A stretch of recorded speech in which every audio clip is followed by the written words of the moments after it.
Front-end, API, QA, homologação, como assim? Se você já teve que desenvolver um aplicativo, um app para internet ou smartphones, talvez você fique meio perdido no meio de tantos termos que a galera da programação usa, né? Você fica lá boiando no que os termos significam, mas meio com receio de perguntar, né? Porque senão vai que eles acham que eu não sei sobre o negócio, ou vou perder o respeito da minha equipe, enfim, ou vou me passar por desentendido. Mas não se preocupa, porque eu vou tentar te ajudar a introduzindo alguns termos comuns dessa turma para você saber do que eles estão falando. Vamos nessa? Vou começar por algo que talvez seja óbvio para alguns, mas eu sempre digo que no mínimo óbvio tem que ser dito, né? Assim a gente evita qualquer dúvida, que são os tipos de aplicativos que existem, cada um com suas características. Então a gente tem de um lado os web apps, né? App, que significa aplicação, e web, que significa internet. Ele roda no navegador do usuário. Não importa qual sistema operacional que o navegador está, né? Pode ser Windows, pode ser iOS da Apple, pode ser Linux, Android. Então sempre que for uma aplicação que roda no navegador, ou seja, no Chrome, no Firefox, no Safari, etc., é um web app, né? E o mobile app, mobile significa móvel no inglês, é a aplicação que vai rodar no celular do usuário, né? É uma coisa que ele vai poder levar para todo lado, por isso que é móvel, certo? E então a gente tem esses dois tipos de aplicativos, os web apps e os mobile apps, e dentro deles existe uma variação, né, que são os PWAs e os app nativos, né? Então vou falar um pouquinho deles também. O PWA significa Progressive Web App, ou aplicativo web progressivo, né? Ele é um web app, né? Então ele é para web, ele roda no navegador, mas ele pode ser adicionado no dispositivo do usuário como se fosse um app nativo, ou seja, se está num smartphone, ele cria um ícone lá de aplicativo que o usuário pode clicar e ele entra no seu app. E ele inclusive abre como se fosse qualquer outro aplicativo do seu smartphone, né? Mas por trás dele, ele ainda está rodando num navegador. Por esse motivo, ele pode ter algumas limitações que o app que a gente chama de nativo, que eu já vou falar nele, não vai ter. Dito isso, né, o app nativo, o que é o app nativo? Ele é um aplicativo que vai rodar diretamente no dispositivo do usuário e não no navegador.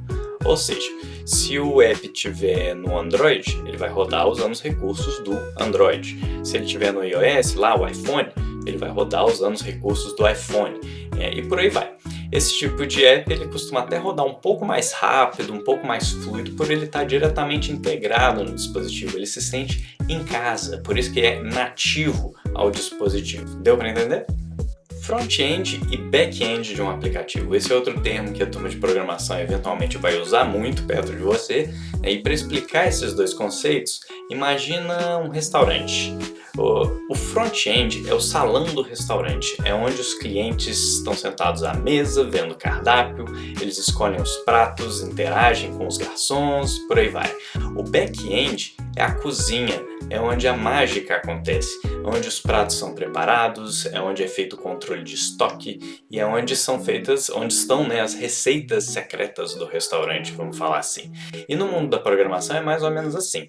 O front, né, que a gente também fala, o front-end é o front, né? O front é onde o usuário interage com a sua aplicação. Aí pode ser no navegador do computador, pode ser no smartphone, etc. É onde ele vê o design, os botões, as telas e tudo mais. Já o back-end é onde estão os dados do usuário, os arquivos do usuário, onde estão as funções que fazem o seu aplicativo funcionar, por exemplo, né? Então, o front-end costuma enviar os comandos e trocar informações com o back-end para fazer seu aplicativo funcionar.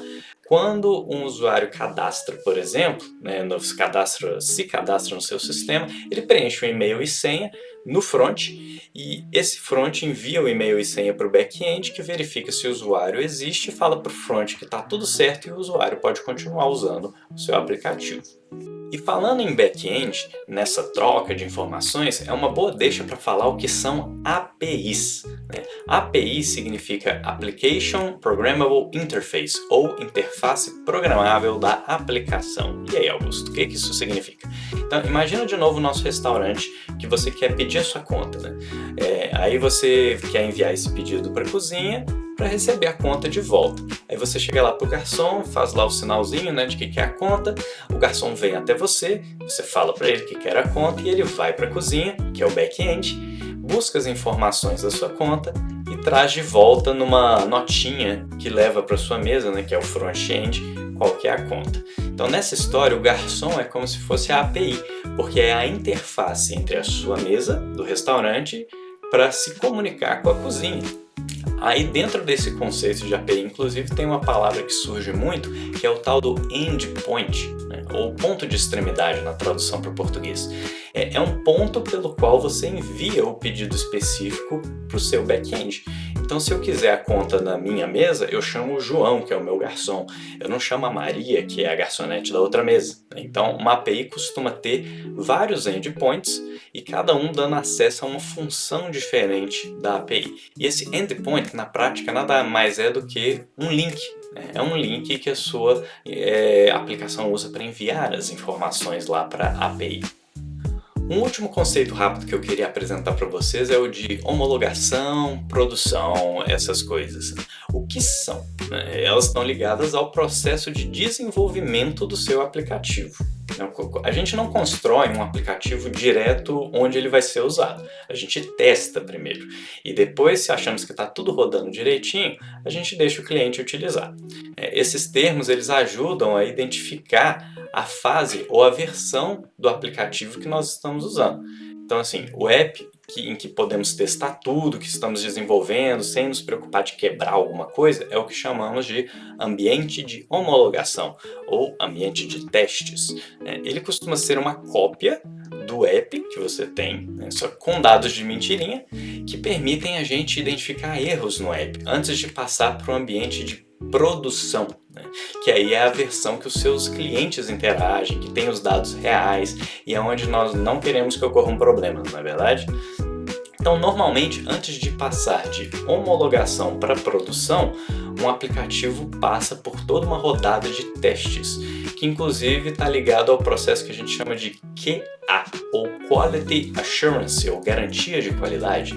O responsável pelo QA é o nosso inspetor de qualidade do restaurante. Vamos voltando lá na imagem do restaurante. Ele verifica se os pratos estão saborosos, se a cozinha está limpa e se está tudo certo para servir os clientes. E continuando nessa analogia do restaurante, o ambiente de homologação seria onde o inspetor ele experimenta os pratos para dizer se estão bem, se dá para ir para o ambiente de produção, que aí é o salão do restaurante de novo, que é onde estão os clientes. E é isso, gente. Eu quis tocar só em alguns conceitos ligados à programação, que são os que eu vejo que os clientes da Stary ficam um pouco mais confusos na hora que interagem com a gente, e a gente fica usando esses termos. Então já fica uma coisa aí para ajudar você a entender um pouco mais o que está acontecendo nesse processo de desenvolvimento, né? Mas antes de encerrar esse vídeo, inclusive, eu queria te apresentar a Stary, porque nós ajudamos você a desenvolver o seu aplicativo com mais confiança e tranquilidade. Então, eu tenho uma software house, que é a Stary, especializada em desenvolvimento web e mobile. A gente lida com todas essas coisas que eu falei aqui nesse vídeo para transformar a sua ideia de negócio ou sua planilha de Excel, o seu dia a dia, em sistemas automatizados e personalizados para atender a sua necessidade. Se você gosta da ideia de nos ter como seu parceiro, acesse o link abaixo, vou deixar o site da Stary aqui embaixo, lá tem um link de formulário que você pode clicar e entrar em contato com o nosso comercial, beleza? Espero que vocês tenham gostado desse vídeo, que tenha sido útil. Não se esqueçam de se inscrever no canal para ver mais conteúdos ligados à programação e negócios e nos vemos no próximo vídeo. Não se esqueça de entrar em contato conosco lá pelo site. Falou, pessoal!